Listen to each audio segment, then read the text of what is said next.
Hi praise lord. దేవుని పరిశుద్ధ నామానికి స్తోత్రం కలుగును గాక. ఈరోజు దేవుని వాగ్దానము ద్వితీయోపదేశ కాండము 28వ అధ్యాయము 12వ వచనము. నీవు అనేక జనములకు అప్పిచ్చదవు కానీ అప్పు చేయవు. ఆమేన్. హల్లెలూయా. చూడండి, ఎంత బలమును ఆదరణ కలిగించే మాట దేవుడు మాట్లాడుతున్నాడు. ఈరోజు చాలామంది కూడా వారు ఎదుర్కొంటున్న మెయిన్ ప్రాబ్లం ఏంటంటే ఫైనాన్షియల్ క్రషెస్. అవును, చాలామంది అప్పుల్లో, బాధల్లో, సమస్యల్లో ఉంటున్నారు. ఆర్థికంగా ఇబ్బంది పడుతున్న వారు, బాధపడుతున్న వారు ఎంతోమంది ఉన్నారు.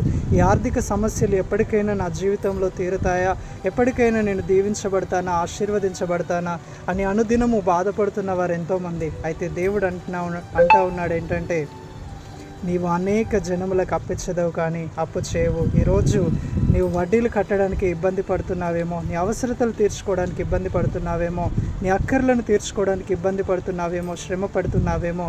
కానీ ప్రభు అంటున్నాడు, నీ చేతి పనిలో నేను నీకు తోడయుండి, నిన్ను దీవించి, నిన్ను ఆశీర్వదించి, నువ్వు దీవించబడుటకు, నువ్వు ఆశీర్వదించబడుటకు ప్రతి విధమైన అనుకూలతను, పరిస్థితులను నేను నీకు కలుగజేసి నిన్ను అనేక జనములకు అప్పిచ్చే వ్యక్తిగా, అనేక జనములకు సహాయం చేసే ఒక ఆశీర్వాదకరమైన వ్యక్తిగా నేను చేయబోతున్నానని ప్రభు మాట్లాడుతున్నాడు. దేవుడు అటు కృపను మనందరికీ దయచేయనుగాక.